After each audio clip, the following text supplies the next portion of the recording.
The Sunshine State, the land of beaches, palm trees, warm weather, and swamps. But how do you access it all? How are the roads so good without a state tax? Today, we're going to find out one of those ways. So, the past several months, I've been down here in sunny Florida, enjoying the weather, taking in the culture, and having fun with the locals. I've even been able to work on my tan. And of course, I had to come and explore the infrastructure. And one piece of infrastructure I've become very familiar with since being in Florida is Florida's Turnpike.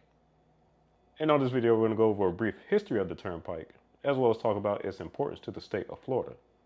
So go ahead and like the video and subscribe if you love this type of content as we take a trip down to the Sunshine State. First, let's talk about the Turnpike's history and how it came to be. After World War II, Florida was quickly becoming a new hotspot for Americans to move to. The state's population had gone from almost 1.9 million in 1940 to over 2.7 million in 1950, and further exploded to 4.9 million by 1960. Seeing that the state's highway network was already becoming overburdened, South Florida businessman Charles B. Costar had concerns about how long the trip took to get down to the east coast of Florida. Back then, the trip down the coast required one to stop in every single beachside town along the way. And after traveling to Pennsylvania and experiencing the Pennsylvania Turnpike, he wanted something similar for Florida. In 1953, he led a lobbying group that got the governor to sign into law the Florida Turnpike Act and create the Florida Turnpike Authority. This new Florida Turnpike Authority was granted the power to plan, design, build, and construct roads financed by bonds. The bonds will be repaid with tolls from drivers using the Turnpike. Thomas B. Manuel, the father of the Turnpike, was the chairman of the Florida Turnpike Authority between 1955 and 1961. He clashed with those in the legislature who opposed the idea of tollways in Florida, but eventually he won over the legislators and obtained a $70 million bond in June of 1955 to start building with, and thus the Florida Turnpike was born. With the money in hand, it was time to get down to work. The first construction started in the area of the now infamous Golden Glades interchange. Those familiar with Miami are well aware of this location. The roadway was originally called the Sunshine State Parkway, and plans for the turnpike north of Fort Pierce were canceled when the federal government passed the National Interstate and Defense Highways Act, which created a nationwide system of interstate highways. This was the act that created the modern interstate highway system that you're all familiar with today. Due to Interstate 95 being slated to run from Miami to Jacksonville, the Sunshine State Parkway portion, which was to run in this area, was effectively canceled. In 1959, then Governor Leroy Collins approved an extension of the Sunshine State Parkway from Fort Pierce to Wildwood, which added 156 miles and completed the modern mainline turnpike as seen today. Back in the 1950s, I-95 used the turnpike's alignment between PGA Boulevard and Palm Beach Gardens and Florida 70 in Fort Pierce. It was determined that the concurrent alignment with I-95 was costing the state federal dollars, and thus in 1973, I-95 was separated and placed onto its own alignment in this area. Today you can drive on the turnpike and see I-95 running right beside it in this area. Pretty neat. Florida's population was still growing at an incredible pace in the 1960s, and plans for expanding the turnpike were on the table. The roadway was expanded to 6 lanes in much of South Florida, but the biggest expansion was the new extension in West Dade County known as the Homestead Extension of the Florida Turnpike. This extension ran from near the Golden Glades interchange all the way down to Florida City, just south of Homestead. The expansion during this time also brought the Beachline Expressway, which connected Orlando with the beaches in the Cocoa area on the Space Coast. The Beachline opened in 1973, and the Homestead Extension opened in 1974. In April 1968, the roadway's name was changed from the Sunshine State Parkway to the current Florida's Turnpike in order to avoid confusing people with other similarly named locations, such as the Sunshine Skyway. So now that we know what the Turnpike is and about its history, what is it like to ride the Turnpike today? Well, at this point, I've driven on the entire roadway, the main line from Miami to Wildwood, as well as the Homestead Extension and the Beachline Expressway. We'll start down at Homestead as far as what you can expect. First off, the entire Turnpike is electronic today as far as toll collection. Cash is not accepted anywhere along the main line or the extensions. This means that you either need a Florida Sun Pass or a compatible toll service such as an Easy Pass, Georgia Peach Pass, or North Carolina Quick Pass. If you don't have it, they'll be more than happy to send you a much higher bill by mail. The first section we'll look at is the Homestead Extension. This portion is labeled as the Ronald Reagan Turnpike on Google Maps, but some people aren't aware that the entire turnpike is actually named for Ronald Reagan.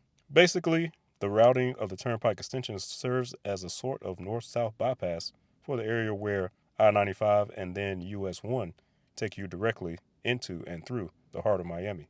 If anyone has ever attempted that drive along US 1 to Homestead from downtown Miami, then you know just how much time this section of the turnpike saves. It starts with a simple 4 lanes around Homestead, but eventually widens into a 6 and even 8 lane superhighway in some of the busiest portions.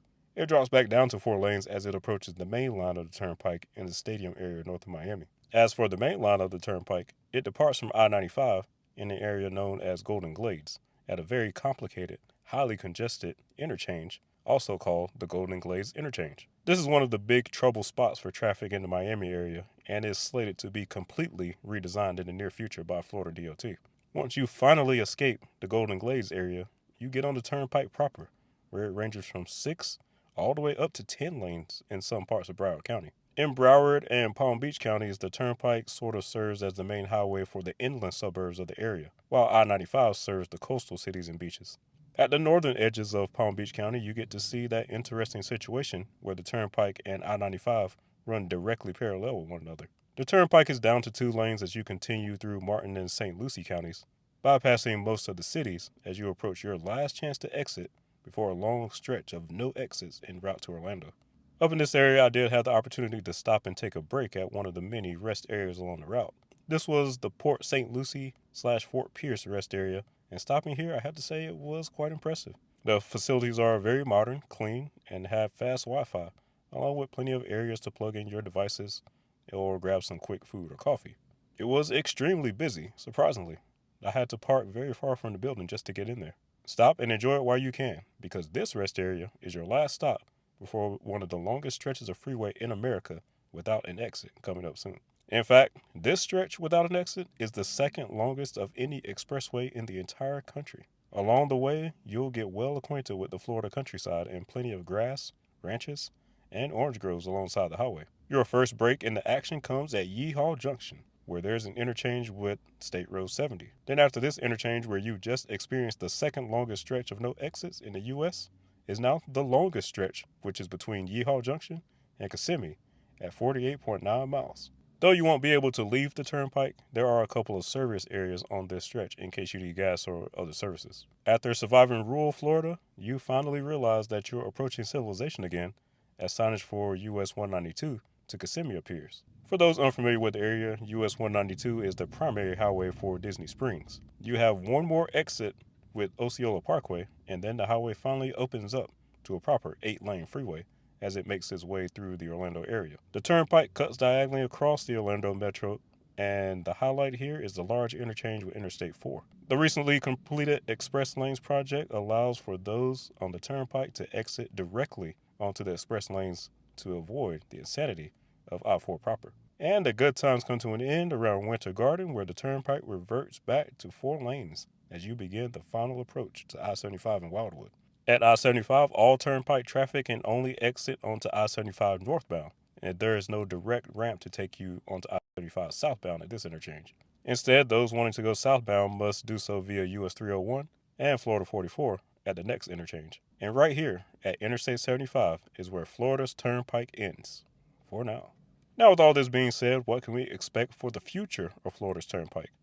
As of right now, multiple widening projects are either planned or under construction.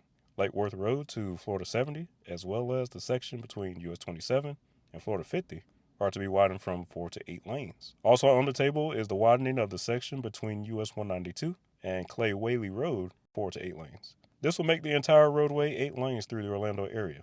And then there was talk of a long shot, which would have been a northern extension of the turnpike past Interstate 75. Florida DOT evaluated various potential routes as seen here. These will pass through many environmentally sensitive areas, and as of now, no solid plans are in place for any northern expansion. The talk of the northern expansion incited major backlash from the towns and counties that it would have run through. All counties preferred the no-build option for the proposed extension. Many feared that this extension would destroy the last remaining rural areas north of Tampa Bay. And as of now, the northern extension appears to be dead.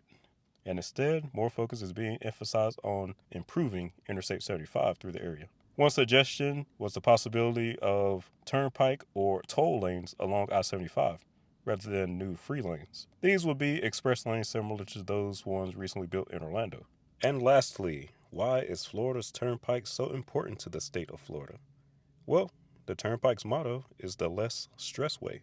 With hundreds of miles of safe and beautifully maintained toll roads, Florida's Turnpike offers convenient routes and easy access to major highways throughout the state. In addition, Florida's Turnpike provides travelers with outstanding customer service and amenities. Florida's Turnpike system is used daily by more than 3 million customers. Prior to the arrival of interstates, the Turnpike provided the best and fastest way, bar none, to get down to South Florida, playing a critical role in the development of Florida's now largest metropolis. With the eventual extension to Orlando and Wildwood, it gave Central and South Florida a high-speed roadway connection that was once a long and painful trip through rural Florida beforehand. By connecting to I-75 and Wildwood, it basically gave Orlando and the Miami area much quicker access to Atlanta and points north, as well as the Gulf Coast and points west via I-10. If not for the Turnpike, the trip out of Florida from Miami will require going through Jacksonville or Tampa Bay to reach Georgia and other states northwest of Florida. Down in South Florida, the Turnpike's inland path is a lifeline for those not living in the coastal cities.